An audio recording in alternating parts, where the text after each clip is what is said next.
여군에게 이 미친년은 뭐하는 년이야? 라면서 오줌을 뿌리며 조롱하던 소령에게 사실은 자신이 별 2개짜리 감찰단장임을 밝히며 군 전체를 개박살내고 뒤엎어버리는 여군의 이야기입니다. 대한민국 최전방 가상의 강원도 천령군에 주둔한 제17진격 보병사단. 휴전선을 코앞에 두고 국가의 심장을 지키는 칼끝이어야 할 부대는 그러나 안에서부터 골마 터져 문드러지고 있었다. 불패의 신화를 자랑하던 사단의 명성은 이제 군 내부에서조차 조롱거리로 전락한 지 오래였다. 그들만의 왕국을 구축한 부패한 지휘관들과 그들에게 기생하는 간부들이 만들어낸 지옥. 그곳에서 정의와 인권은 가장 먼저 소멸당한 가치였다. 국방부 직할 합동감찰단. 군 전체의 기강을 바로 세우고 비리를 척결하는 가장 날카로운 칼. 그 칼에 칼날을 쥔 감찰단장 강지우 소장은 지금 자신의 계급과 신분을 모두 숨긴 채 진격사단의 심장부로 걸어 들어가고 있었다. 그녀의 서류상 신분은 국방부 본부 군무단 소속의 자료관리 담당 한서희 대위. 풋풋한 초임 장교의 느낌을 주기 위해 일부러 머리를 어깨까지 기르고 각 잡힌 전투복 대신 수수한 야전 상의를 걸쳤다. 화장기 없는 얼굴은 그녀의 실제 나이를 가늠하기 어렵게 만들었다. 30 초반이라고 해도 믿을 만큼 맑은 피부와 앳된 이목구비.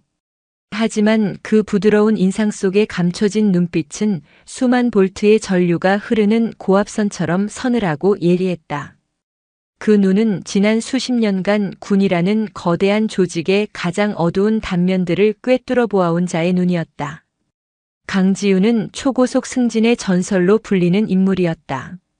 남성 중심의 군 조직에서 오직 실력 하나로 유리천장을 깨부수고 최연소 여성 장군이라는 타이틀을 거머쥔 입지전적인 인물.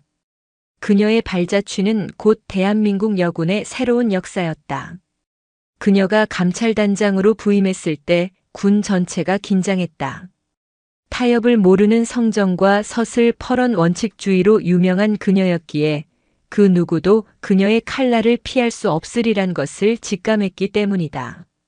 이번 진격사단 감찰은 단순한 정기 감찰이 아니었다.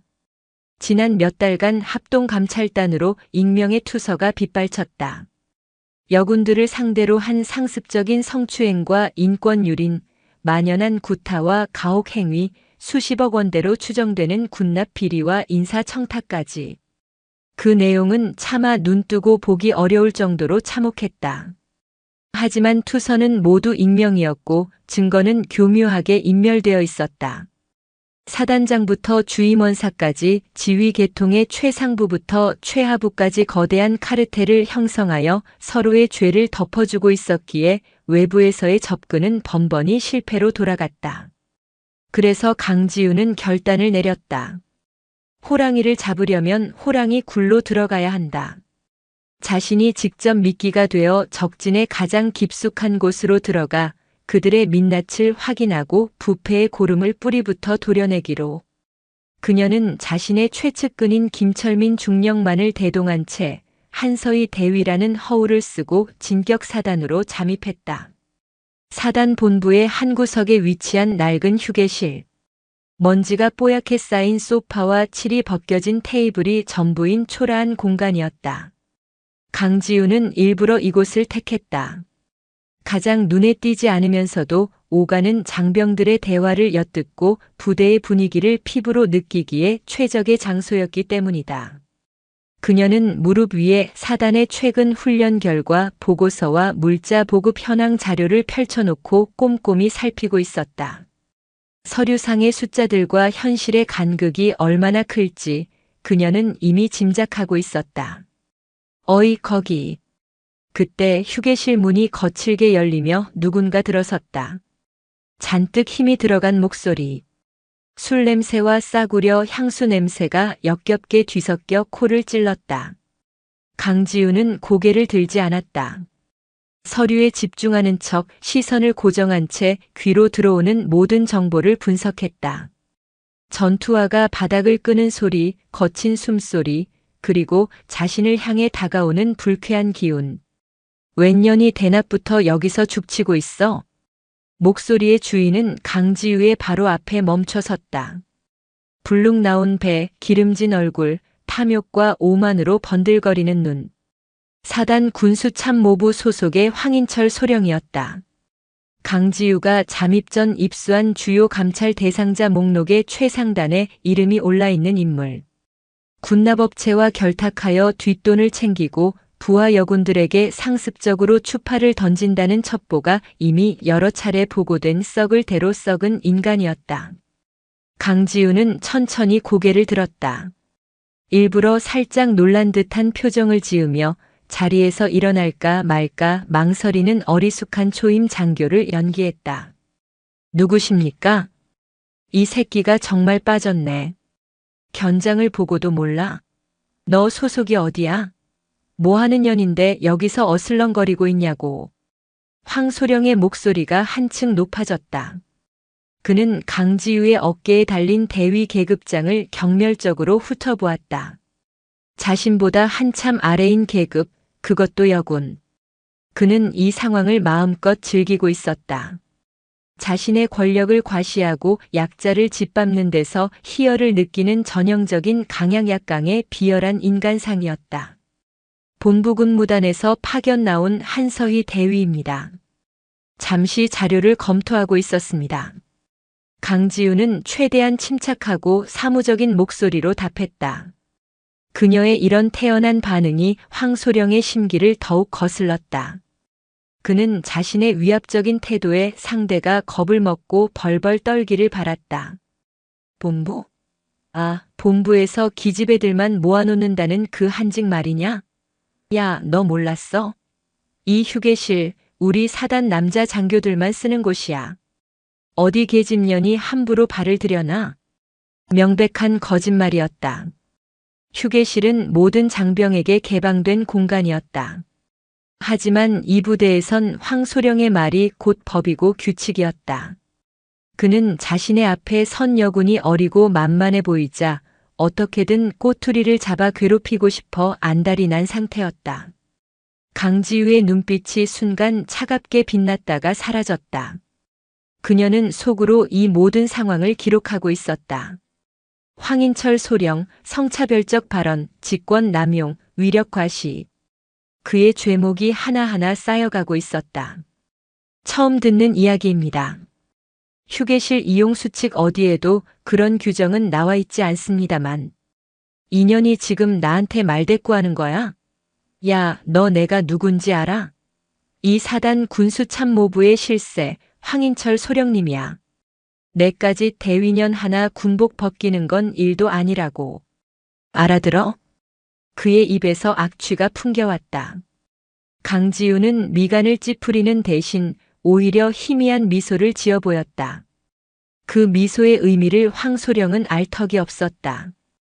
그것은 먹잇감을 함정으로 유인하는 사냥꾼의 미소이자 곧 터져나올 정의의 심판을 예고하는 서곡과도 같은 미소였다.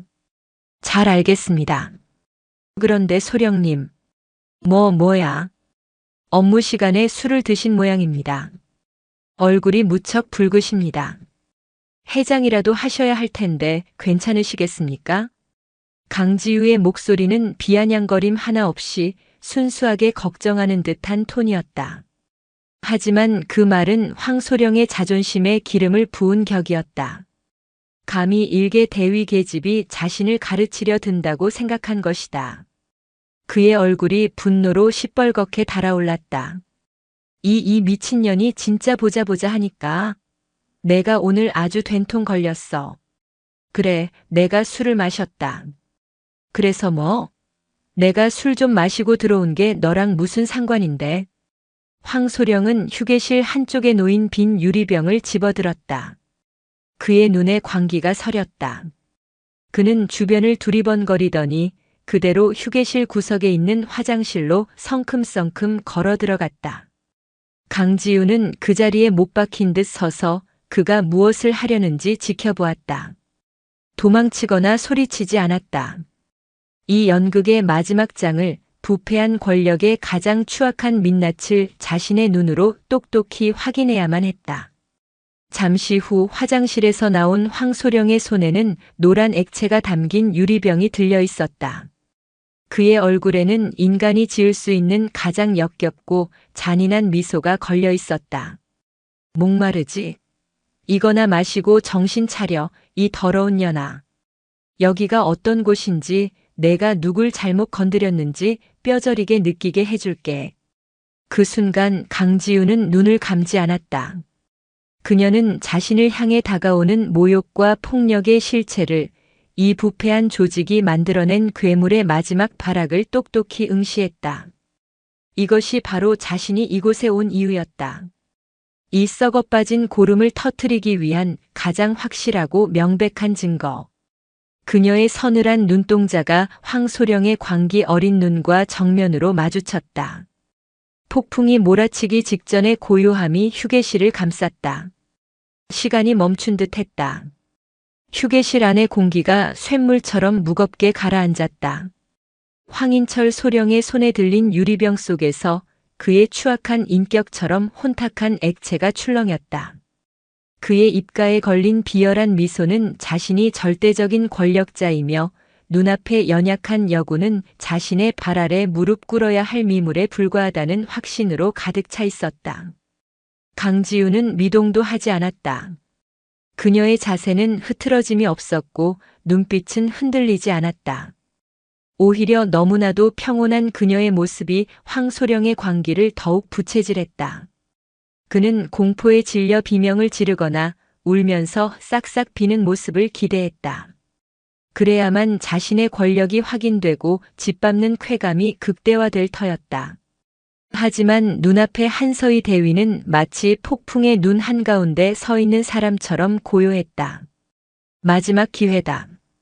지금이라도 무릎 꿇고 잘못했다고 빌어. 그럼 이 물병을 내 머리 위에 고이 부어주는 선에서 끝내주지. 황소령이 협박하듯 으르렁거렸다. 그의 목소리에는 초조함이 섞여 있었다. 자신의 의도대로 상황이 흘러가지 않자 그는 본능적인 불안감을 느끼기 시작했다. 강지우는 천천히 입을 열었다. 그녀의 목소리는 얼음장처럼 차갑고 단단했다. 소령님, 지금 하시는 행동은 명백한 협박이자 모욕입니다. 또한 군인복무기본법 제4장 제25조 직권남용 금지 조항과 제30조 품위유지의 의무를 정면으로 위반하는 행위입니다. 지금이라도 그 병을 내려놓고 정중히 사과하십시오. 그것이 소령님께서 군복을 계속 입을 수 있는 마지막 기회입니다. 그녀의 입에서 법 조항이 막힘없이 흘러나오자 황소령은 순간 당황했다. 하지만 이내 분노가 그를 집어삼켰다. 감히 일개 대위 나부랭이가 자신에게 법을 운운하며 훈계하는 꼴을 참을 수가 없었다. 인연이 끝까지 주둥이를 나불거려? 법? 웃기지 마. 이 17사단에서는 내가 법이고 내가 하늘이야. 내까짓게 뭘 안다고 짓거려. 광기가 폭발했다. 황소령은 더 이상 참지 못하고 손에 든 유리병을 강지우를 향해 뿌렸다. 악취를 풍기는 노란 액체가 포물선을 그리며 날아왔다. 강지우는 피하지 않았다. 아니, 피할 필요를 느끼지 못했다. 그녀는 두 눈을 똑바로 뜬 채 자신에게 쏟아지는 더러운 오물을 온몸으로 받아냈다. 역겨운 액체가 그녀의 머리와 어깨, 가슴팍을 적셨다. 야전 상의가 축축하게 젖어들고 썩은 암모니아 냄새가 숨을 막히게 했다. 인간으로서 겪을 수 있는 최악의 모욕이었다. 하지만 강지우의 표정에는 변화가 없었다. 그녀는 마치 더러운 비를 맞은 강철 조각상처럼 그 자리에 굳건히 서 있었다. 그녀의 눈은 분노나 슬픔이 아닌 차가운 경멸과 서늘한 확신으로 가득 차 있었다. 황인철, 너는 끝났다. 황소령은 자신의 행동에 스스로 도취해 있었다. 상대가 아무런 저항도 하지 못하고 흠뻑 젖은 채 서 있는 모습을 보자 그는 승리감에 젖어 희열에 찬 웃음을 터뜨렸다. 꼴 좋다, 이 미친년아. 이제 좀 정신이 들어? 여기가 어떤 곳인지 알겠어? 다시 한번 내 눈에 띄면 그땐 이 정도로 안 끝나. 당장 꺼져. 그가 손가락질하며 소리치는 바로 그 순간이었다. 지금 뭐 하는 짓입니까? 휴게실 문이 박살날 듯 열리며 산처럼 거대한 체구의 사내가 뛰어들어왔다. 그의 어깨에는 중령 계급장이 번쩍이고 있었다. 강지우 소장의 유일한 수행원이자 국방부 합동감찰단의 행동대장인 김철민 중령이었다. 김중령은 강지우가 약속된 시간이 지나도록 돌아오지 않자 불길한 예감에 사단 본부를 샅샅이 뒤지던 중이었다. 그리고 마침내 찾아낸 휴게실에서 그는 자신의 눈을 의심해야만 했다. 그가 하늘처럼 모시는 감찰단장이 존경하는 강지우 소장이 웬 미친놈에게 오물 세례를 받고 있는 끔찍한 광경을. 김철민 중령의 눈이 시뻘겋게 충혈되었다. 그의 온몸에서 살기가 뿜어져 나왔다. 특수부대에서 잔뼈가 굵은 그가 뿜어내는 기세는 온실 속 화초처럼 자라온 황소령이 감당할 수 있는 수준의 것이 아니었다. 누구야 넌? 황소령은 자신보다 계급이 높은 중령의 등장에 당황했지만 술기운과 객기를 빌려 애써 태어난 척 소리쳤다. 어느 부대 소속인데 함부로 소리를 질러. 인연이 내 부하라도 되나? 군기 빠진 년을 좀 가르치고 있었는데 당신이 무슨 상관이야? 그 말이 김철민 중령의 남은 이성을 끊어버렸다. 이게만도 못한 새끼가. 김중령이 황소령을 향해 달려들려던 찰나 그를 막아선 것은 다름 아닌 강지우였다. 그녀는 축축하게 젖은 손을 들어 김중령의 앞을 가로막았다. 김중령 멈춰. 그녀의 목소리는 놀랍도록 침착했다. 분노에 찬 김중령과는 달리 그녀의 목소리에는 그 어떤 감정의 동요도 담겨 있지 않았다. 단장님. 하지만 이 새끼가 단장님께. 김중령의 목소리가 울분에 차 떨려 나왔다. 단장님이라는 호칭이 휴게실에 울려 퍼졌다. 황소령의 얼굴이 순간 굳어졌다. 단장님? 눈앞에 이 어린 대위 계집이 단장님? 그는 상황을 이해할 수 없었다. 설마 아니겠지. 잘못 들었을 거야. 그는 현실을 부정하며 고개를 저었다. 강지우는 김중령을 돌아보며 나지막이 하지만 단호하게 말했다. 이자는 내 손으로 직접 처리한다. 자네가 나설 일이 아니야. 지금 자네가 흥분해서 저자를 건드리는 순간 우리의 대의가 흐려진다. 이건 개인적인 모욕이 아니야. 골마 터진 군 조직이 내게 보낸 선전포고다. 그러니 나는 감찰단장으로서 그에 합당한 방식으로 답해줄 뿐. 그녀는 다시 황소령에게로 시선을 돌렸다. 이제 그녀의 눈빛 속에는 한치의 연기도 남아있지 않았다.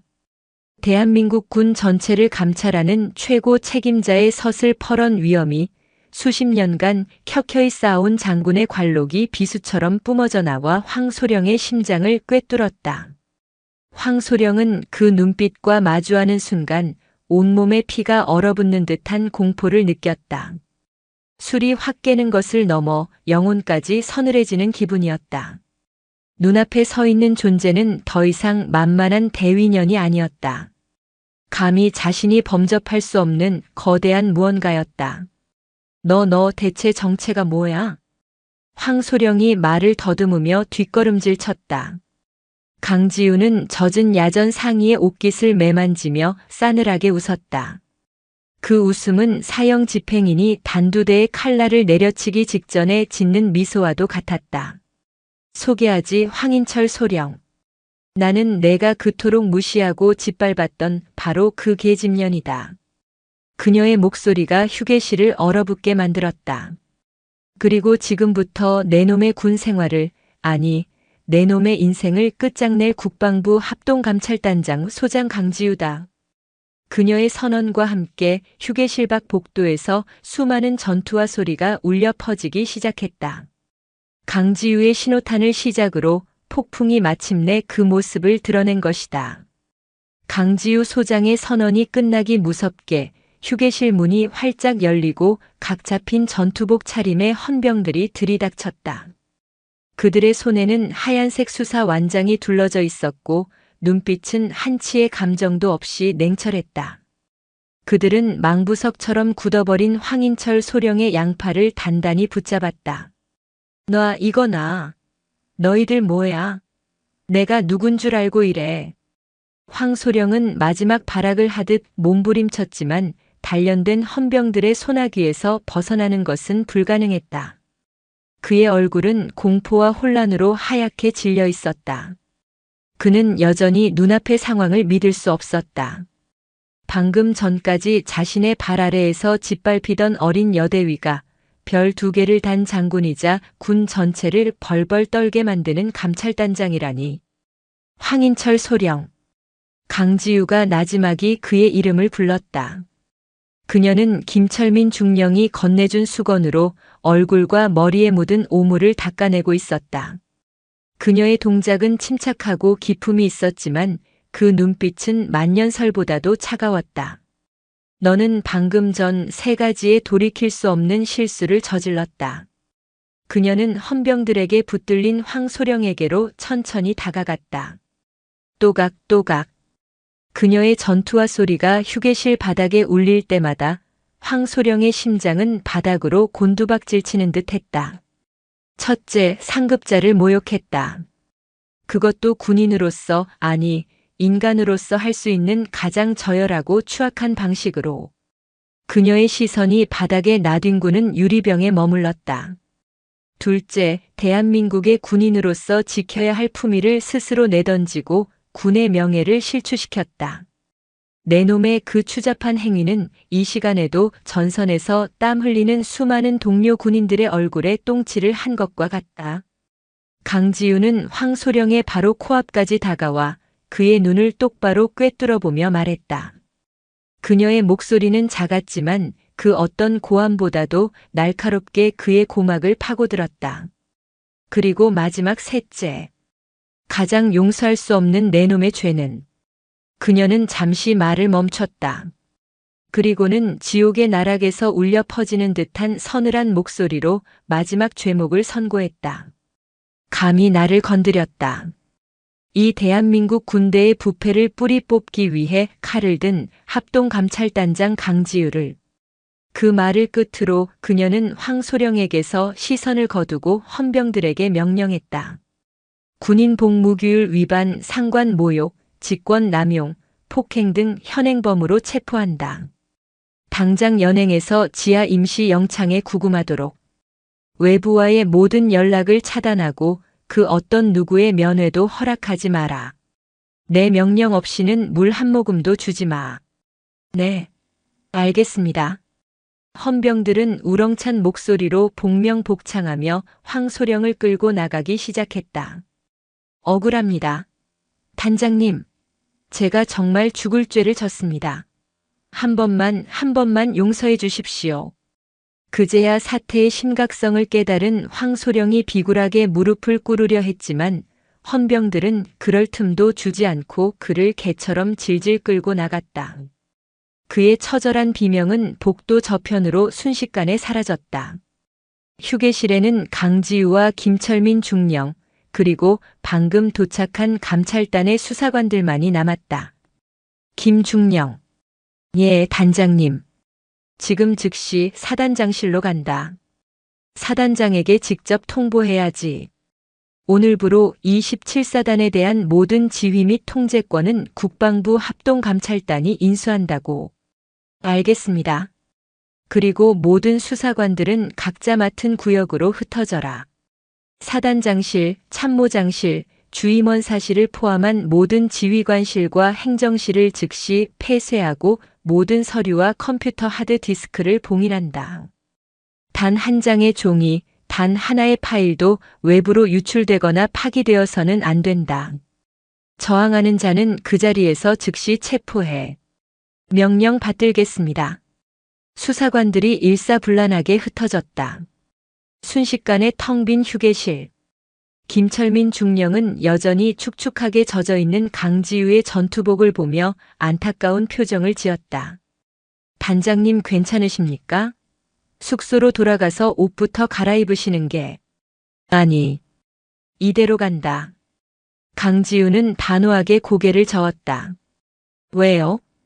이 모습 그대로 사단장 앞에 설 것이다. 감찰단장이 이 부대에 들어온 지 불과 몇 시간 만에 그 부대의 소령에게 어떤 대접을 받았는지 똑똑히 보여줘야지. 이 젖은 전투복이, 이 냄새가 바로 이 부대가 얼마나 썩었는지를 증명하는 가장 강력한 증거물이 될 테니까. 그녀의 눈이 불타고 있었다.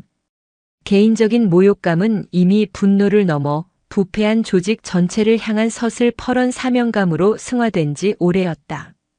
그리고 김중령, 자네에게 따로 맡길 임무가 있다. 무엇이든 말씀만 하십시오. 황인철 소령과 관련된 모든 비리 자료를 긁어모아 군납 비리, 인사청탁, 그리고 그자에게 피해를 입은 모든 여군들의 신원을 확보해. 단 절대 강요해서는 안 된다. 스스로 증언할 용기를 낼 수 있도록 우리가 그들의 신변을 완벽하게 보호해 줄 것이라고 약속해. 더 이상 두려움에 떨지 않아도 된다고 전해. 그녀의 목소리에는 강한 힘이 실려 있었다. 그것은 단순히 명령이 아니라 상처받은 이들을 향한 진심 어린 약속이었다. 알겠습니다, 단장님. 제 모든 것을 걸고 임무를 완수하겠습니다. 김철민 중령은 굳은 표정으로 경례를 붙였다. 강지우는 고개를 끄덕이고는 휴게실을 나섰다. 그녀의 발걸음은 조금의 망설임도 없이 사단장실을 향해 있었다.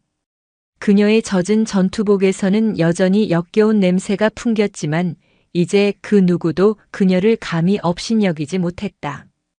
오히려 그녀의 몸에서 뿜어져 나오는 압도적인 기세에 마주치는 모든 장병들이 허리를 숙이고 길을 비킬 뿐이었다. 진격사단의 심장부 사단장실을 향하는 그녀의 발걸음은 부패한 왕국의 종말을 고하는 심판의 서곡이었다. 거대한 폭풍이 이제 막 그 첫 번째 울음을 터뜨린 참이었다. 17사단 본부 건물은 거대한 벌집을 쑤셔놓은 듯 했다. 복도를 오가는 장교와 부사관들의 얼굴에는 당혹감과 불안감이 역력했다. 방금 전 군수참모부의 실세 행세를 하던 황인철 소령이 흰 완장을 찬 헌병들에게 개처럼 끌려나가는 충격적인 장면이 순식간에 사단 전체로 퍼져나갔기 때문이었다. 무슨 일이 벌어지고 있는지 정확히 아는 사람은 없었지만 모두가 본능적으로 직감했다. 거대한 폭풍이 그들의 안온했던 왕국을 집어삼키기 위해 상륙했다는 것을. 그 폭풍의 눈 강지우 소장은 복도 한가운데를 가로질러 사단장실로 향하고 있었다. 그녀의 몸에서는 여전히 희미하고 역겨운 냄새가 풍겼지만 그 누구도 감히 인상을 찌푸리지 못했다. 오히려 그녀의 젖은 전투복은 그 자체로 살아있는 권위이자 거역할 수 없는 심판의 증거처럼 보였다.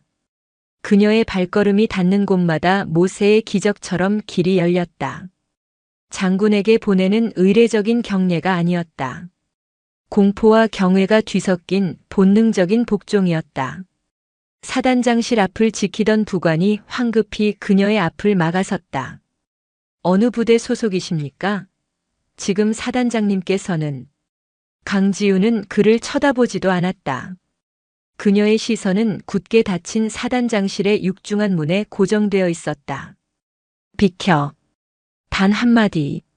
하지만 그 안에 담긴 무게는 천근만 근과도 같았다. 부관은 자신도 모르게 몸을 움츠리며 옆으로 비켜섰다. 강지우는 망설임 없이 직접 문손잡이를 돌려 열었다. 어떤 놈이야? 허락도 없이. 호통 소리와 함께 집무실 안의 광경이 눈에 들어왔다. 거대하고 화려한 원목 책상 뒤편, 최고급 가죽 의자에 파묻히듯 앉아있던 사단장 오만석 소장이 벌떡 일어나 소리치고 있었다. 그의 손에는 골프 퍼터가 들려 있었고 바닥에는 최고급 카펫으로 만들어진 간이 그린이 펼쳐져 있었다. 외부에서는 일촉즉발의 위기 상황을 대비해 전 장병이 긴장하고 있을 시간에 사단의 최고 지휘관은 자신의 집무실에서 한가롭게 골프놀이를 즐기고 있었던 것이다. 오만석 소장의 눈이 강지우에게 닿았다.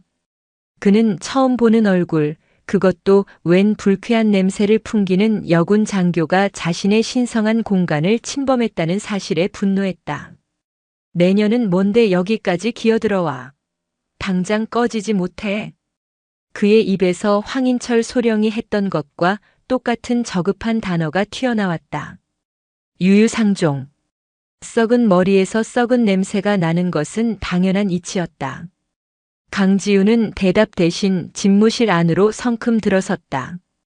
그녀를 뒤따라 들어온 김철민 중령이 외부와 통하는 문을 쾅 소리가 나게 닫고 그 앞을 막아섰다. 이제 이 방은 완벽히 고립된 심판의 장이 되었다. 다시 묻겠다. 내년 정체가 뭐야? 소속과 계급을 밝혀라. 오만석은 자신의 권위가 통하지 않자 더욱 노골적으로 위압감을 드러냈다. 그의 눈에는 눈앞의 여군을 한낱 벌레 보듯 하는 오만함이 가득했다. 강지우는 그의 책상 앞으로 다가가 자신의 젖은 어깨를 가리켰다. 이게 무엇인지 아십니까, 사단장? 뭐? 그 더러운 건 또 뭐야? 냄새나니까 당장 떨어져. 이것은 당신이 지휘하는 27사단 소속 황인철 소령의 오줌입니다. 강지우의 목소리는 얼음처럼 차가웠다. 뭐라고? 오만석의 눈이 커졌다. 그는 잠시 상황을 이해하지 못했다.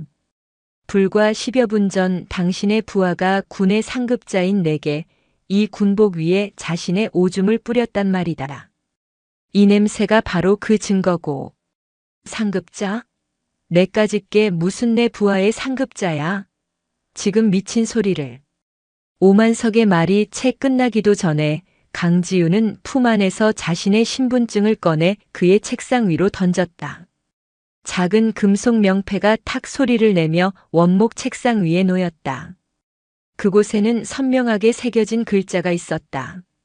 국방부 합동감찰단장 육군 소장 강지유. 오만석의 눈동자가 지진이라도 난 듯 격렬하게 흔들렸다. 그는 자신의 눈을 의심하며 신분증과 강지우의 얼굴을 몇 번이고 번갈아 쳐다보았다. 강지우. 군 내부의 비리를 척결하는 저승사자. 피도 눈물도 없는 강철의 여인이라 불리는 대통령 직속 보고 라인을 가진 군부 내 최고 실세. 그 이름은 뇌물과 비리로 자신의 배를 채워온 오만석과 같은 부류의 인간들에게는 사형 선고와도 같은 이름이었다. 강지우 소장님? 그의 목소리가 염소처럼 떨려 나왔다. 방금 전까지의 기세등등하던 모습은 온데간데 없었다. 얼굴은 하얗게 질렸고 손에 들고 있던 골프 퍼터를 바닥에 떨어뜨렸다. 땡그랑 하는 소리가 그의 심장이 바닥에 떨어지는 소리처럼 들렸다. 이제야 말이 좀 통하는군, 오만석 소장. 아니, 이제부터는 피의자 오만석이라고 불러야 하나? 강지우는 그의 의자를 발로 걷어차 옆으로 밀어버리고 그가 서 있던 책상 뒤편 사단 전체를 내려다보는 상석을 차지했다.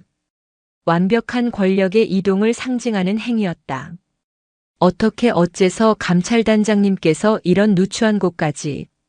오만석은 비굴한 미소를 지으며 상황을 수습하려 애썼다. 누추한 곳? 나는 이 사단이 누추한 정도가 아니라 아예 썩어 문드러진 시궁창이라고 들었는데. 확인차 직접 와봤지. 와보니 과연 소문대로더군. 사단장이란 작자는 근무 시간에 골프채나 휘두르고 있고 그 밑에 소령이란 놈은 초면의 장교에게 오줌을 갈기는 곳. 여기가 군대인가 아니면 짐승 소굴인가? 강지우의 목소리에 서리빨 같은 분노가 실렸다. 오해이십니다. 황소령 그놈이 술에 취해 실수를 저지른 모양입니다. 제가 즉시 군법에 회부하여 엄벌에 처하겠습니다. 그러니 부디. 엄벌? 내 놈이? 강지우는 코웃음을 쳤다. 그녀는 자리에서 일어나 오만석에게 다가갔다. 그리고 그의 귓가에 조용히 속삭였다. 내 놈이 황인철과 짜고 군납업체 강산물산에서 얼마를 받아 처먹었는지 내가 모를 것 같나? 내 놈 아들놈 유학 자금이며 마누라 명품백 사준 돈이 다 어디서 나왔는지 내가 모를 것 같냐고 물었다. 오만석의 온몸이 경직되었다. 강지우는 그의 가장 깊은 비밀을 결코 드러나서는 안 될 영린을 정확하게 꿰뚫고 있었다. 그뿐인 줄 아나? 여군 부사관들을 사단장실로 불러 술 시중을 들게 하고 인사권을 무기로 성상납을 강요한 짓은 내 놈 컴퓨터에 저장된 비밀 파일들 내가 확보하지 못했을 것 같아? 그것은 허세가 아니었다. 강지우는 잠입하기 전 이미 국방부 정보사령부의 지원을 받아 오만석의 모든 통신 기록과 금융거래 내역을 확보한 상태였다. 그녀는 모든 패를 손에 쥔 채 상대를 벼랑 끝으로 몰아붙이는 타짜와도 같았다. 희극. 오만석의 입에서 비명 같은 소리가 터져 나왔다. 그의 다리가 풀리며 그대로 바닥에 주저앉았다. 왕국의 왕은 모든 것을 잃고 한낱 죄인으로 전락했다. 강지우는 더 이상 그를 상대할 가치도 없다는 듯 차갑게 돌아섰다. 김중령. 사단장실을 즉시 폐쇄하고 피의자 오만석을 직위 해제 및 현시간부로 체포한다. 내 집무실로 쓸 테니 안에 있는 저급한 골프 도구 따위는 모조리 내다버려. 예, 알겠습니다. 그리고 사단 전체에 전파해. 지금 이 시간부로 제17진격 보병사단의 모든 지휘권은 국방부 합동감찰단장인 나 강지우가 위임받았다고. 내 허락 없이는 단 한 명의 병사도 단 한 대의 차량도 위병소 밖으로 나갈 수 없다. 이 사단은 이제 완벽한 감옥이 될 것이다. 그녀의 선언은 부패한 왕국에 내려진 공식적인 사망 선고였다. 강지우 소장의 명령이 하달되자마자 17사단은 거대한 수술대에 오른 환자처럼 모든 기능이 정지되었다. 감찰단 요원들은 마치 잘 훈련된 특수부대처럼 사단의 주요 시설들을 신속하게 장악해 나갔다. 사단장실과 참모장실을 시작으로 각 부서의 행정반과 지휘통제실의 문이 굳게 닫히고 합동감찰단 통제구역이라는 붉은색 스티커가 붙었다. 컴퓨터는 모두 강제 종료 후 하드디스크가 분리되어 증거물 수집 상자에 담겼고 캐비닛 속의 서류들은 단 한 장도 빠짐없이 봉인되었다. 사단의 중추 신경이라 할 수 있는 지휘통제실을 접수한 감찰단 통신팀은 외부로 나가는 모든 유무선 통신을 감청하기 시작했다. 누군가 외부의 조력자에게 연락해 증거 인멸을 시도하거나 내부 정보를 빼돌리려는 시도를 원천 차단하기 위함이었다. 위병소는 감찰단 소속 헌병들에 의해 완벽히 통제되었고 사단 내 모든 차량에는 운행 중지 명령이 내려졌다. 말 그대로 사단 전체가 거대한 밀실이 된 것이다. 부패의 단꿈에 젖어 있던 자들은 그제야 지옥이 펼쳐졌음을 깨달았다.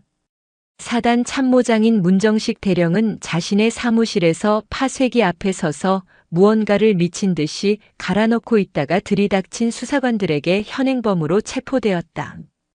그는 오만석 사단장의 오른팔이자 부패 네트워크의 실질적인 설계자였다.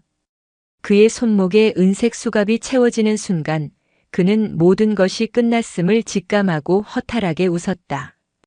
인사참모부에서는 인사기록 카드를 빼돌려 불태우려던 시도가 발각되었고 보급 수송대대에서는 비리 장부를 숨기기 위해 창고에 불을 지르려던 부사관이 체포되었다. 그들은 필사적으로 저항했지만 감찰단의 칼날은 그들의 목덜미를 정확하고 신속하게 베어 들어왔다. 사단 주임원사인 원상필 원사는 자신의 숙소에서 무언가를 땅에 묻고 있다가 잠복해 있던 수사관들에게 덜미를 잡혔다.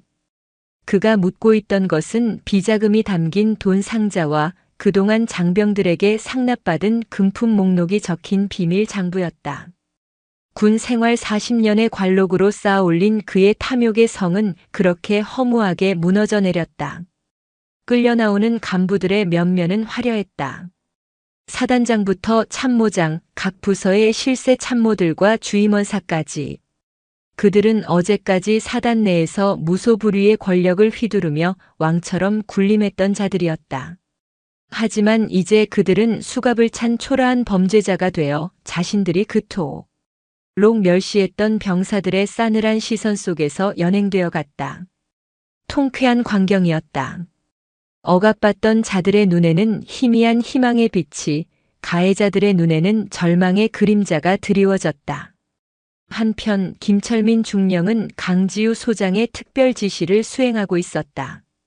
그는 사단 내 여군들과 상습적인 구타와 가혹 행위에 시달려온 병사들을 위한 비밀 신고 창구를 개설했다.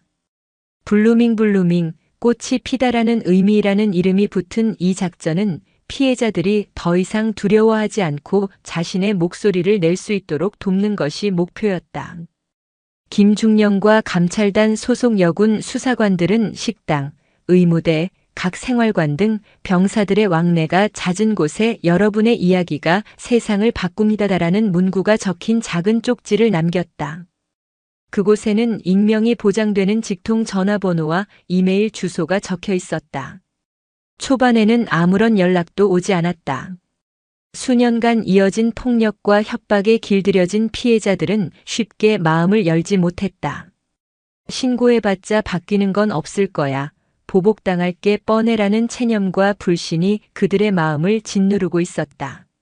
하지만 변화는 아주 작은 곳에서부터 시작되었다. 사단 의무대에서 근무하는 박하늘 중위. 그녀는 뛰어난 실력과 따뜻한 마음씨를 가졌지만 17사단으로 부임한 이후 지옥 같은 나날을 보내고 있었다. 사단장 오만석은 노골적으로 그녀에게 추파를 던졌고 회식 자리에서는 억지로 술을 따르게 하며 신체 접촉을 시도했다. 그녀가 저항하자 오만석은 그녀를 최전방 GOP 의무실로 보내버리겠다고 협박했다. 그녀는 군 생활을 계속하고 싶었기에 모욕을 견디며 하루하루를 버텨내고 있었다. 그녀는 우연히 식당 게시판에서 블루밍 작전의 쪽지를 발견했다. 처음에는 망설였다. 하지만 오늘 사단장과 그를 따르던 수많은 간부들이 줄줄이 체포되어 나가는 모습을 직접 목격했다. 그녀의 마음속에서 두려움과 희망이 격렬하게 싸우기 시작했다. 이번에도 속는다면 하지만 이번에는 정말 다를지도 몰라. 그날 밤 모두가 잠든 시간. 박중희는 의무대 숙직실에서 떨리는 손으로 수화기를 들었다. 그리고 쪽지에 적힌 번호를 눌렀다. 몇 번의 신호음이 가고 수화기 너머에서 깊고 차분한 목소리가 들려왔다. 김철민 중령이었다. 안녕하십니까?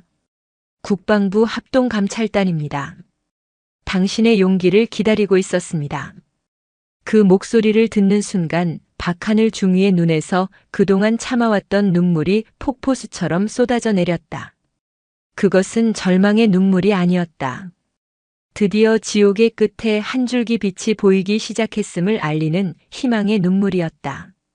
그녀의 작은 용기가 이제 부패한 왕국을 완전히 무너뜨릴 거대한 둑의 첫 번째 균열이 될 터였다. 박하늘 중위의 전화는 기폭제였다. 그녀의 용기 있는 첫 증언은 김철민 중령과 감찰단에게 17사단 내부의 추악한 진실을 파헤칠 결정적인 열쇠를 제공했다.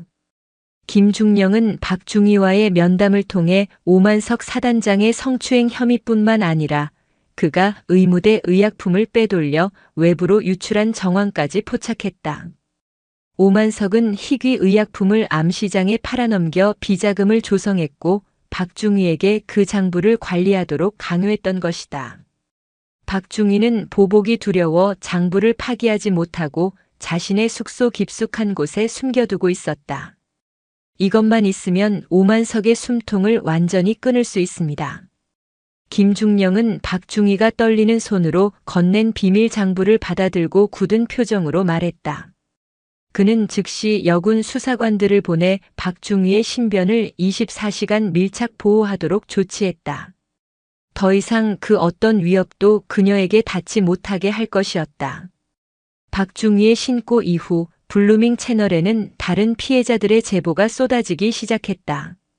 마치 터지기 직전까지 팽팽하게 부풀어 있던 댐에 작은 구멍이 뚫리자 봇물 터지듯 거센 물줄기가 뿜어져 나오는 것과 같았다.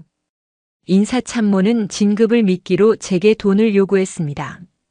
보급관은 유류를 빼돌려 팔아넘기고 병사들에게는 늘 기름이 부족하다고 말했습니다. 행정보급관은 병사들의 부식비를 횡령해 자신의 빚을 갚는 데 썼습니다. 저희는 매일 밥과 김치만으로 식사를 해야 했습니다. 작전 참모는 훈련 계획을 민간업체에 유출하고 뒷돈을 받았습니다. 익명으로 시작된 제보들은 감찰단의 철저한 신변 보호 약속과 진심 어린 태도에 점차 실명 증언으로 바뀌어갔다. 수십 년간 골마 터져 문드러지고 있던 17사단의 환부가 마침내 그 추악한 속살을 남김없이 드러내기 시작한 것이다. 강지우는 밤을 새워가며 쏟아지는 증거 자료들을 검토했다. 그녀는 사단장실을 임시 지휘통제실로 삼아 거대한 작전지도 위에 각 비리 혐의자들의 관계망을 그려나갔다. 하나의 비리가 또 다른 비리와 거미줄처럼 얽혀 있었고 그 중심에는 언제나 최고 지휘관인 오만석이 있었다. 그는 사단 전체를 자신의 사금고이자 쾌락을 채우는 도구로 이용해왔던 것이다. 이제 주연 배우를 무대로 불러낼 시간이군. 모든 증거가 오만석을 향하고 있음을 확인한 강지우가 차갑게 말했다. 그녀는 임시 영창에 구금되어 있던 오만석을 사단장실, 바로 어제까지 그가 왕으로 군림했던 그 장소로 소환했다. 하루 만에 오만석은 완전히 다른 사람이 되어 있었다. 최고급 군복 대신 남색 죄수복을 입었고 기름져 윤기가 흐르던 머리는 헝클어져 있었다. 오만했던 눈빛은 사라지고 겁에 질린 패배자의 눈빛만이 남아 있었다. 강 장군 아니 단장님. 제가 정말 잘못했습니다. 제가 잠시 눈이 멀어서. 그는 강지우의 발 앞에 무릎을 꿇고 애원하기 시작했다. 하지만 강지우의 눈에는 한치의 동정도 없었다. 내 놈의 주둥이에서 나오는 잘못했다는 말은 악어의 눈물보다도 역겹군. 강지우는 그의 앞에 박하늘 중위가 제출한 비밀 장부를 집어 던졌다. 이게 뭔지 알겠지? 내 놈이 의약품을 빼돌려 무고한 병사들이 치료받을 기회를 빼앗고 국민의 혈세로 내 놈의 배를 채운 증거다. 오만석의 얼굴이 새하얗게 질렸다. 그는 결코 드러나지 않을 것이라 믿었던 자신의 가장 큰 치부가 만천하에 공개되었다는 사실에 절망했다. 그뿐만이 아니야. 강지우는 책상 위 스피커폰의 버튼을 눌렀다. 그러자 스피커를 통해 수많은 목소리가 흘러나오기 시작했다. 오만석에게 돈을 뜯기고 구타를 당하고 성추행을 당했던 수많은 피해자들의 육성 증언이었다. 감찰단은 그들의 동의를 얻어 증언을 모두 녹취해 두었던 것이다. 사단장님은 제 어깨를 주무르는 척하며 가슴을 만졌습니다. 훈련 성적이 좋지 않다는 이유로 제 정강이를 군홧발로 수십 차례 걷어찼습니다. 아버지가 쓰러지셨다고 휴가를 보내달라고 애원했지만 돈 봉투를 가져오기 전에는 안 된다고 했습니다. 절규와도 같은 목소리들이 사단장실을 가득 메웠다. 그것은 더 이상 단순한 증언이 아니었다. 부패한 권력자에게 짓밟힌 영혼들의 피 맺힌 절규이자 지옥의 밑바닥에서 울려 퍼지는 저주와도 같았다. 오만석은 자신의 귀를 막으며 괴로워했다. 그는 고개를 저으며 현실을 부정하려 했지만 스피커에서 흘러나오는 목소리들은 그가 저지른 모든 죄를 하나하나 헤아리며 그의 영혼을 옭아매는 족쇄가 되었다. 이제 알겠나 오만석. 내 놈이 한 짓은 단순한 비리가 아니야. 군의 근간을 무너뜨리고 국가에 대한 신뢰를 배반한 명백한 이적 행위다. 강지우는 자리에서 일어나 그에게 최후 통첩을 날렸다. 내 놈 혼자 모든 것을 뒤집어 쓰고 군복을 벗는 수준에서 끝나지 않을 거다. 내 놈과 결탁한 외부 세력, 내 놈에게 뇌물을 바치고 이권을 챙긴 군납업체, 내 놈을 비호해준 상급 부대의 윗선들까지. 나는 이 기회에 내놈과 얽힌 부패의 사슬을 모조리 끊어버릴 생각이다. 그녀의 눈빛은 확고했다. 이것은 단순한 부대 감찰이 아니었다. 군 전체에 퍼져 있는 거대한 암덩어리를 도려내는 대수술의 시작이었다. 내게 선택권을 주지. 지금 모든 것을 자백하고 수사에 협조해라. 그것이 내놈이 인간으로서 속죄할 수 있는 마지막 기회다. 끝까지 버틴다면 내놈은 법이 허용하는 가장 무거운 형벌을 받게 될 것이고 내놈의 가족들까지 평생 역적의 가문이라는 손가락질을 받으며 살게 될 거다. 강지우의 마지막 말은 오만석의 남은 저항 의지를 완전히 꺾어버렸다. 그는 바닥에 엎드려 오열하며 자신이 아는 모든 것을 털어놓기 시작했다. 그의 입에서는 국방부의 고위 장성과 여당의 유력 정치인, 그리고 대한민국 최대의 방산업체 회장의 이름까지 거론되었다. 17사단이라는 작은 연못을 뒤흔들자 군과 정재계를 아우르는 거대한 비리의 강이 그 모습을 드러낸 순간이었다. 강지우는 차가운 눈으로 무너져 내린 오만석을 내려다보았다. 그녀의 진짜 전쟁은 이제부터 시작이었다. 17사단장실은 이제 완벽한 전쟁지휘본부의 모습을 갖추고 있었다. 오만석의 저급한 취미가 담긴 물건들은 모조리 치워졌고 그 자리에는 거대한 작전 상황판과 수십 대의 모니터 그리고 쉴 새 없이 정보를 분석하는 감찰단 요원들이 들어찼다. 강지우는 그 중앙에 서서 오만석의 자백과 압수된 증거들을 토대로 거대한 부패의 지도를 완성해 나가고 있었다. 17사단은 시작에 불과했다.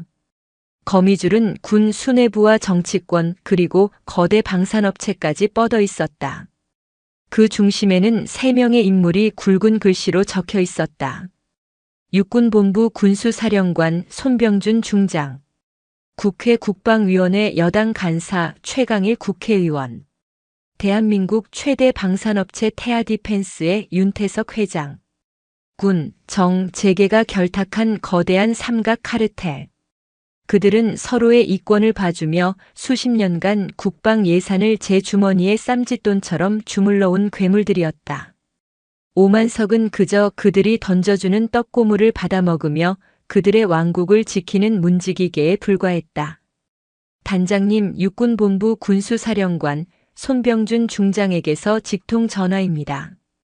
보고를 받은 강지우의 입가에 차가운 미소가 걸렸다. 드디어 가장 큰 물고기가 미끼를 무는군. 그녀는 스피커폰으로 전환하라고 손짓했다. 방 안에 있는 모든 요원들이 숨을 죽였다. 나 손병준 중장이다. 강지우 소장, 지금 어디인가? 수화기 너머로 들려오는 목소리는 점잖았지만 그 안에는 감출 수 없는 오만함과 위압감이 서려 있었다. 그는 강지우가 자신의 한참 아랫사람이라고 생각하고 있었다. 국방부 합동감찰단장 강지우 소장입니다. 현재 17사단에서 감찰 임무 수행 중입니다. 강지우는 조금의 동요도 없이 자신의 직책과 계급을 명확히 밝혔다. 강 소장, 젊은 사람이 아주 의욕이 넘치는 건 좋은데 가끔은 속도 조절이라는 것도 필요한 법이야. 17사단 일은 오만석 그 친구가 개인적으로 벌인 일탈 정도로 마무리하는 게 좋겠어. 군 전체의 명예를 위해서 말이야. 괜히 긁어부스럼 만들 필요 없지 않나? 노골적인 회유이자 협박이었다. 사건을 축소하고 덮으라는 지시. 그는 강지우가 자신의 권력 앞에 당연히 무릎 꿇을 것이라 확신하고 있었다. 손 장군님. 장군님께서 말씀하시는 군의 명예란 것이 썩어 문드러진 환부를 덮어두고 애써 괜찮은 척하는 것을 의미합니까? 제가 배운 군의 명예는 잘못된 것을 바로잡는 용기에서 비롯되는 것이었습니다만. 뭐라고? 손병준의 목소리에 당황한 기색이 스쳤다. 그리고 한 가지 더 말씀드리겠습니다. 합동감찰단의 수사활동에 외압을 행사하려는 모든 시도는 그 자체가 중대한 범죄 행위입니다. 지금 이 통화 내용 역시 장군님의 범죄 혐의를 입증할 중요한 증거 자료로서 공식적으로 기록되고 있음을 알려드립니다. 이 건방진 년이 가면을 벗어 던진 손병준의 입에서 욕설이 터져 나왔다. 지금 내가 누굴 상대로? 뚝. 강지우는 그의 말이 끝나기도 전에 통화 종료 버튼을 눌러버렸다. 지휘실 안에는 잠시 정적이 흘렀다. 요원들은 감히 육군 삼성 장군의 전화를 일방적으로 끊어버린 강지우의 배짱에 경악하면서도 동시에 짜릿한 통쾌함을 느꼈다. 김중령. 예, 단장님. 방금 녹취한 파일, 즉시 증거물 목록에 추가해. 직권남용 및 수사방해 교사 혐의로. 알겠습니다. 하지만 이것은 시작에 불과했다. 잠시 후 국방부 장관 비서실에서 전화가 걸려왔다. 장관이 직접 강지우와의 통화를 원한다는 것이었다. 손병준이 장관에게 달려가 거짓 보고를 하며 압력을 넣은 것이 분명했다. 강 소장.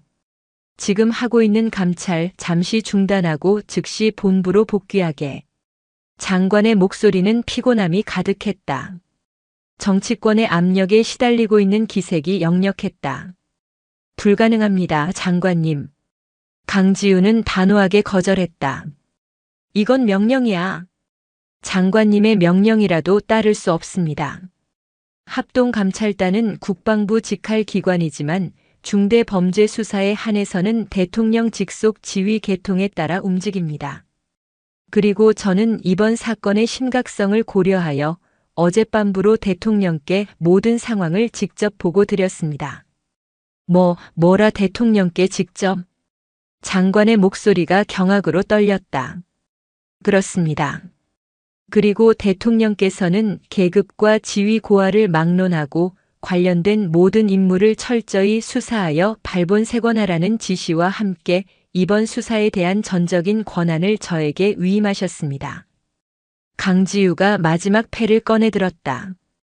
그녀는 5만석의 자백을 받은 직후 보안 채널을 통해 대통령 비서실에 1급 기밀 보고를 올렸던 것이다.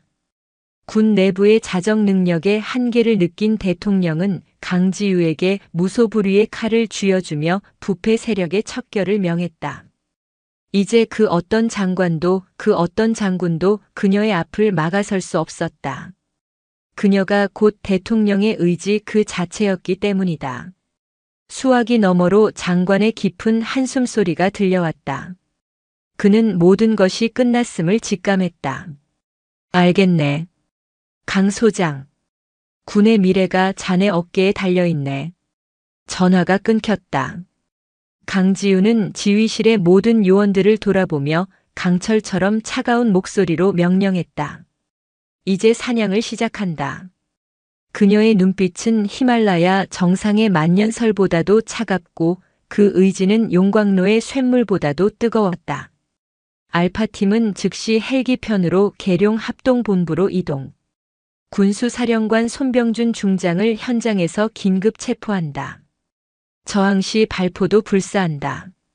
브라보팀은 서울중앙지검 특수부 검사들과 합동하여 태아디펜스 본사를 압수수색. 회장 윤태석을 체포하고 서버 컴퓨터를 확보한다.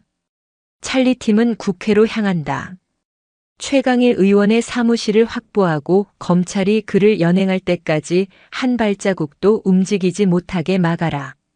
모든 작전은 지금 시간부로 정확히 90분 뒤 동시에 개시한다. 대한민국의 심장부에 박힌 암덩어리를 지금부터 도려낸다. 전원 출동. 그녀의 명령에 지휘실의 모든 요원들이 일사불란하게 움직이기 시작했다. 한낱 부패한 사단을 정화하는 수준을 넘어 국가의 명운을 건 거대한 전쟁의 막이 오른 순간이었다. 계룡 합동본부. 대한민국 육군의 심장이자 두뇌인 이곳은 늘 그렇듯 엄숙하고 권위적인 공기로 가득 차 있었다. 그 중에서도 가장 깊숙한 곳에 위치한 군수사령관실. 손병준 중장은 최고급 시가에 불을 붙이며 자신의 집무실 소파에 깊숙이 몸을 묻었다. 그는 방금 전 강지유와의 통화를 생각하며 불쾌한 표정을 지었다. 어린 년이 겁도 없이. 하지만 괜찮아. 장관님께도 이미 손을 써놨으니 곧 제 발로 기어들어와 용서를 빌게 될 거야.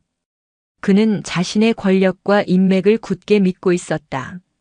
수십 년간 군이라는 거대한 성 안에서 쌓아올린 그의 성벽은 그 어떤 공격도 막아낼 수 있는 난공불락의 요새라고 생각했다. 그가 부관을 불러 위스키를 가져오라고 명령하려던 바로 그 순간이었다. 쾅! 폭발음과 함께 육중한 집무실 문이 박살나며 안으로 날아들었다.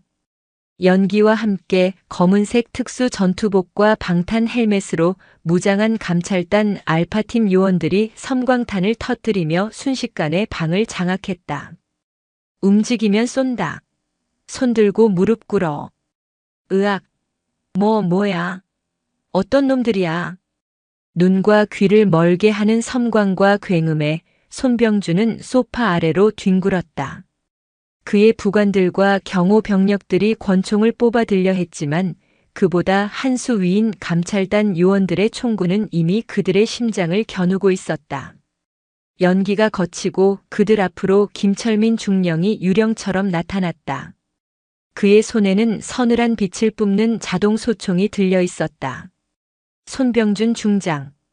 당신을 특정범죄 가중처벌법상 뇌물수수, 직권남용, 군사기밀보호법 위반 혐의로 긴급 체포한다.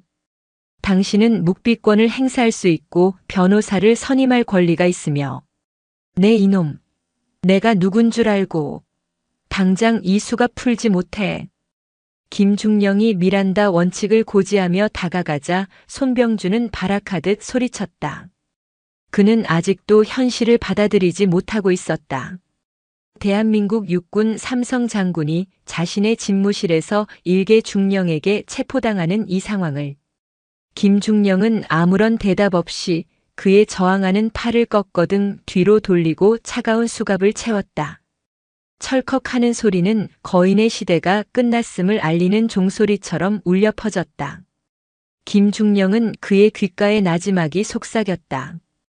이 수갑은 당신이 짓밟았던 수많은 병사들의 피눈물로 만들어진 거요. 지옥에 가서 그들에게 평생 사죄하며 썩도록 해. 같은 시각 서울의 심장부 강남 테헤란로. 최첨단 유리 빌딩으로 위용을 자랑하는 태아디펜스 본사. 윤태석 회장은 긴급 이사회를 소집하여 앞으로의 사업 계획에 대해 열변을 토하고 있었다. 이번 5세대 스텔스 전투기 개발 사업은 우리 태아디펜스가 글로벌 기업으로 도약할 절호의 기회입니다. 제가 손 장군과 최 의원에게 이미 수백억을 뿌려놨으니 사업권은 무조건 우리가 따낼 겁니다. 그가 자신만만하게 소리치는 순간 회의실 문이 열리고 양복을 입은 사내들이 쏟아져 들어왔다. 서울중앙지검 특수부 검사들과 감찰단 브라보팀이었다. 윤태석 씨 뇌물 공여 및 방위사업법 위반 혐의로 체포합니다. 압수수색 영장입니다. 차가운 목소리와 함께 제시된 영장에 윤 회장의 얼굴은 종이장처럼 구겨졌다. 그는 비서를 시켜 비밀 문서들을 파쇄하라고 소리쳤지만 이미 복도에 대기하고 있던 수사관들이 모든 출입구를 막고 증거를 확보하고 있었다. 대한민국 재계의 거물, 정권과 결탁하여 국방 사업을 주무르던 어둠의 손은 그렇게 허무하게 법의 심판대 위로 끌려나왔다. 그리고 국회의 사당.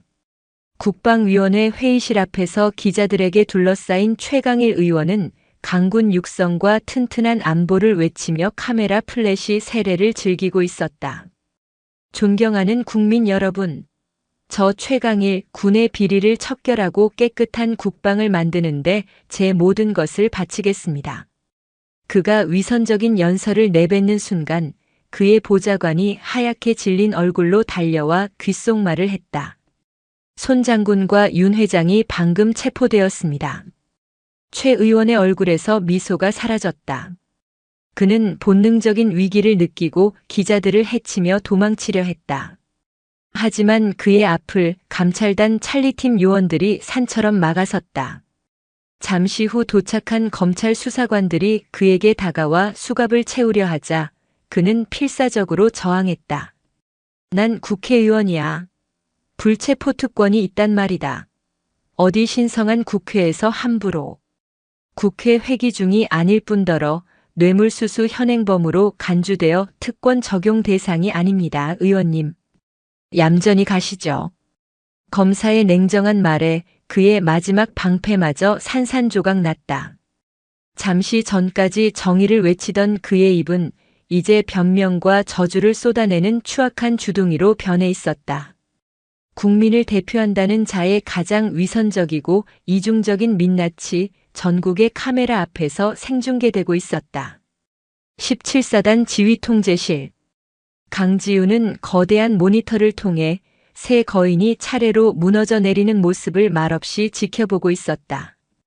그것은 통쾌함을 넘어 하나의 시대가 저물고 새로운 시대가 열리는 역사적인 순간이었다. 그녀의 핸드폰이 울렸다. 대통령 비서실장이었다.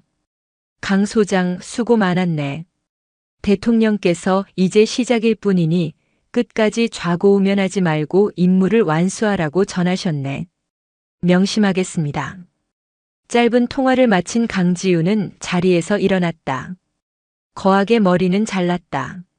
하지만 아직 뿌리가 남아 있었다. 그리고 그녀가 진정으로 해야 할 일은 이 모든 부패의 토양이 되었던 17사단을 치유하고 되살리는 것이었다. 그녀는 지휘실 문을 열고 연병장으로 향했다. 그곳에는 불안과 희망이 뒤섞인 눈으로 그녀를 기다리는 수천 명의 17사단 장병들이 도열해 있었다. 진짜 심판과 구원은 이제부터 시작이었다. 해질녘의 연병장은 붉은 노을빛에 물들어 있었다. 수천 명의 17사단 장병들이 거대한 사각형을 이루어 도열해 있었다. 그들의 얼굴에는 각기 다른 감정이 서려 있었다. 어떤 이는 두려움에, 어떤 이는 기대감에, 또 어떤 이는 여전히 불신에 가득 찬 눈으로 사열대 위에 홀로 선 강지우 소장을 바라보고 있었다. 지난 며칠간 사단은 천지가 개벽하는 듯한 변화를 겪었다.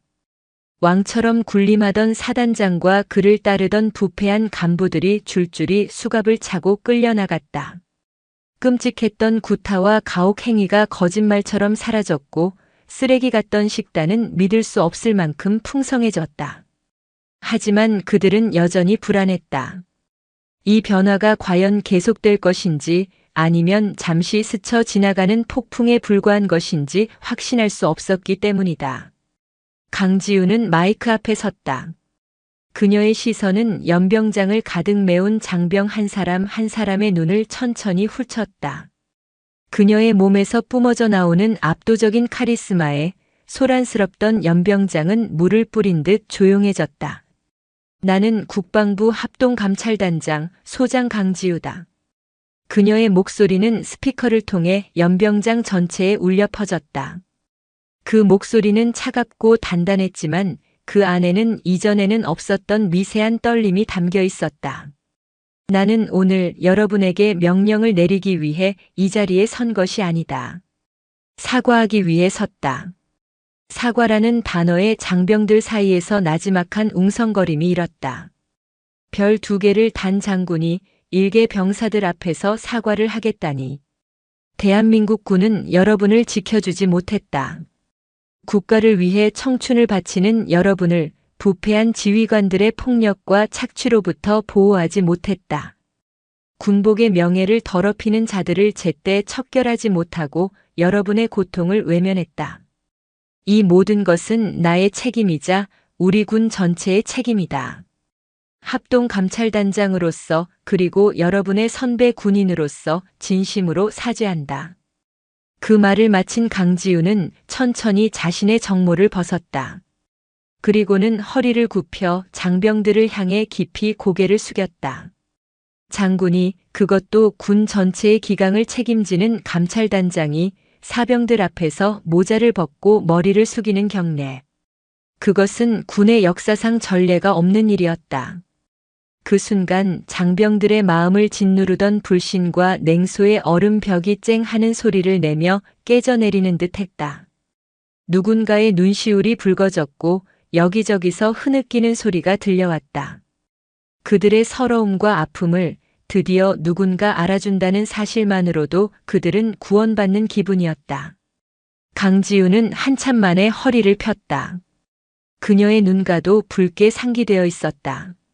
하지만 사과만으로 모든 것이 끝나지는 않는다. 나는 오늘 여러분에게 약속하기 위해 이 자리에 섰다. 그녀는 다시 정모를 쓰고 불타는 듯한 눈빛으로 장병들을 응시했다. 첫째, 이 17사단에 더 이상 부조리와 인권유리는 존재하지 않을 것이다. 오직 전우애와 상호 존중만이 존재할 것이다. 이를 어기는 자는 그 누구든 계급 고하를 막론하고 내 손으로 직접 군복을 벗겨 법의 심판대에 세울 것이다. 둘째, 여러분은 최고의 대우를 받게 될 것이다. 최고의 보급품과 최고의 식사를 제공받을 것이며 여러분의 건강과 안전을 최우선으로 하는 부대로 거듭날 것이다. 여러분의 피와 땀은 국가를 지키는 신성한 임무에만 쓰여야 하며 그 어떤 누구의 사리사욕을 위해 낭비되어서는 안 된다. 셋째, 그리고 가장 중요한 약속이다. 이 17사단은 가장 강한 부대가 될 것이다. 하지만 그 강함은 약한 자를 짓밟는 야만적인 폭력에서 나오는 것이 아니다. 서로를 믿고 의지하며 어떠한 적 앞에서도 함께 싸워 이길 수 있다는 자부심에서 나오는 진정한 강함이 될 것이다.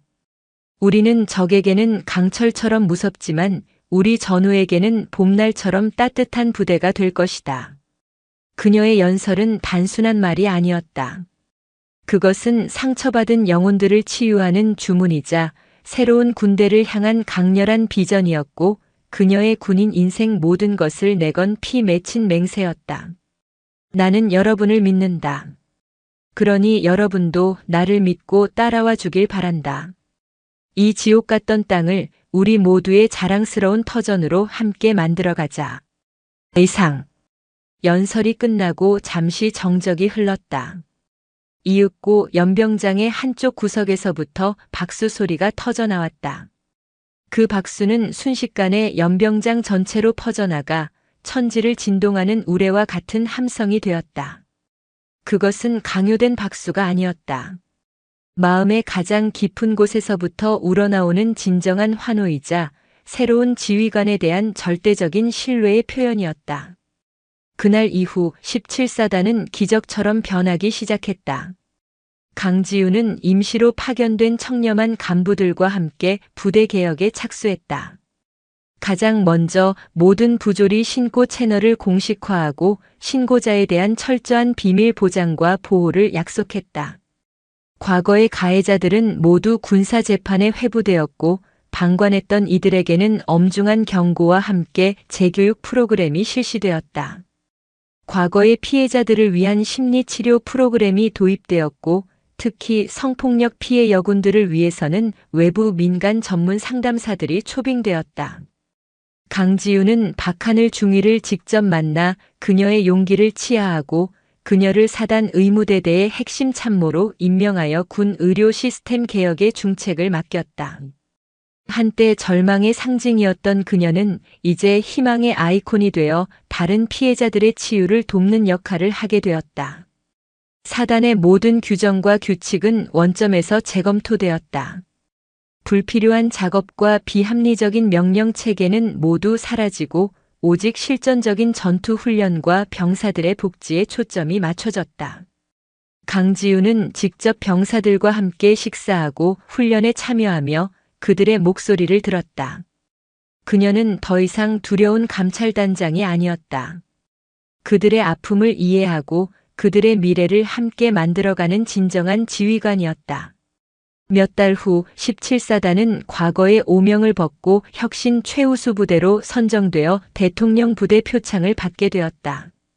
시상식 날 연병장의 도열한 장병들의 얼굴에는 더 이상 과거의 그늘을 찾아볼 수 없었다. 자신감과 자부심 그리고 서로를 향한 굳건한 신뢰만이 가득했다.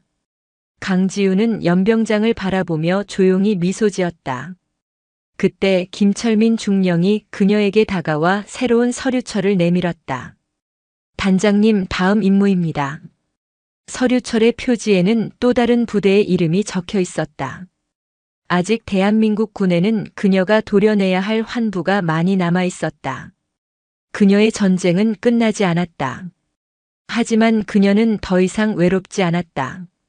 그녀의 뒤에는 그녀가 구해낸 수천 명의 병사들이, 그녀가 새로 심은 희망의 씨앗들이 굳건히 서 있었다. 강철의 칼날은 이제 더 강하고 날카롭게 다음 부패의 심장을 향하고 있었다. 동이 트기 전에 푸르스름한 어둠이 가라앉은 새벽. 강지우는 17사단이 내려다 보이는 가장 높은 관측 초소 오피에 홀로 서 있었다. 차가운 새벽 공기가 그녀의 뺨을 스쳤지만 그녀의 눈은 한순간도 연병장을 떠나지 않았다. 어둠 속에서 장병들이 하나둘씩 모습을 드러내고 있었다. 강요된 기상 나팔 소리가 아니었다. 스스로의 의지로 새벽을 여는 병사들이었다. 그들은 구보를 하고 체력을 단련하고 335 모여 전술 토의를 했다. 과거 억압과 공포에 질려있던 죽은 눈빛은 온데간데 없었다. 살아있는 눈, 목표를 향해 타오르는 의지로 가득 찬 군인의 눈빛만이 그곳에 있었다. 강지우는 얼마 전 황인철 소령에게 오물 세례를 받았던 낡은 휴게실을 떠올렸다. 그곳을 가득 채웠던 역겨운 냄새와 썩은 공기. 그에 비하면 지금 그녀가 들이마시는 새벽 공기는 얼마나 청량하고 상쾌한가. 부패가 사라진 자리에 이렇듯 건강한 생명력이 움트고 있었다. 그녀는 비로소 자신이 이뤄낸 일의 무게를 실감했다. 단순히 범죄자 몇 명을 잡아넣은 것이 아니었다. 그녀는 죽어가던 하나의 작은 세계를, 그 안에 속한 수천 명의 영혼을 구해낸 것이었다. 단장님, 여기 계셨군요. 어느새 다가온 김철민 중령이 따뜻한 커피가 담긴 머그잔을 건넸다. 잠은 좀 주무셨습니까? 전쟁터에서 군인이 다리 뻗고 잘 수 있나? 강지우는 농담처럼 말하며 커피를 한 모금 마셨다. 그녀의 시선은 여전히 연병장에 머물러 있었다. 보십시오, 김중령. 저것이 우리가 지켜야 할 군대의 진짜 모습이야. 계급에 의한 억압이나 사적인 욕심이 아닌 오직 국가와 전우를 위해 스스로를 단련하는 저 숭고한 모습 말이야. 모두 단장님께서 만들어내신 기적입니다. 아니. 강지우는 고개를 저었다. 나는 그저 막혀있던 물꼬를 터주었을 뿐이다. 이 거대한 변화를 만들어낸 진짜 힘은 저들 스스로의 마음속에 잠자고 있던 용기와 정의감이다. 나는 그들이 스스로 일어설 수 있도록 그들을 짓누르고 있던 돌덩이를 치워주었을 뿐이지. 그때 김중령이 품에서 보고서 한 뭉치를 꺼내 보였다. 단장님, 놀라운 소식입니다. 원래 17사단 피해자들을 위해 개설했던 블루밍 채널에 다른 부대 소속 장병들의 제보가 빗발치고 있습니다. 보고서에는 빼곡하게 적힌 다른 부대들의 이름과 제보 내용이 담겨 있었다. 동해의 해군 함대에서 서남부의 공군 비행단에서 그리고 17사단보다 더하면 더했지 덜하지 않을 최전방의 다른 육군 사단들에서 수십 년간 묵인되어 왔던 비리와 부조리에 대한 고발이 터져나오고 있었다.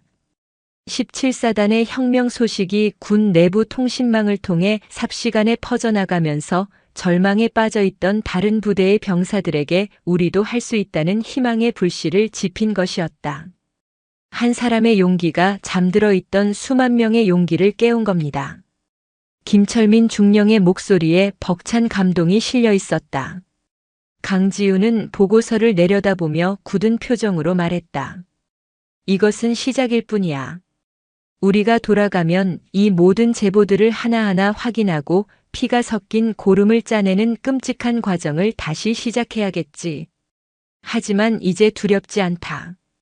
우리가 가는 길이 결코 혼자만의 싸움이 아니라는 것을 확인했으니까. 그녀가 17사단에서의 마지막 임무를 정리하고 떠날 준비를 하던 날 오후였다. 사단장실 비서실로부터 예상치 못한 방문객이 있다는 보고가 들어왔다. 수감된 오만석 전 사단장의 아내였다. 강지우는 잠시 망설였지만 피하지 않기로 했다. 그녀는 자신의 집무실에서 화려한 명품 옷차림과는 어울리지 않게 수척해진 얼굴의 중년 여성을 마주했다. 당신이군요.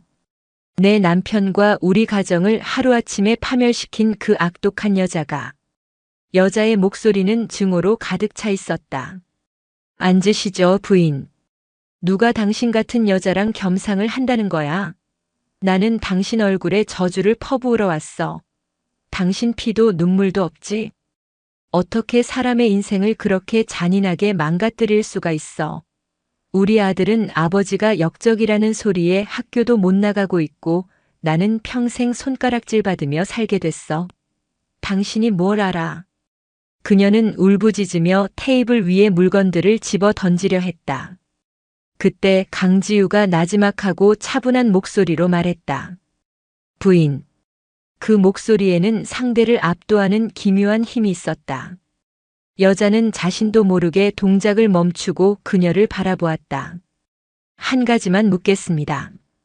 부인께서 입고 계신 그 옷, 들고 계신 그 가방, 그리고 부인의 아들이 다니던 그 비싼 유학 생활.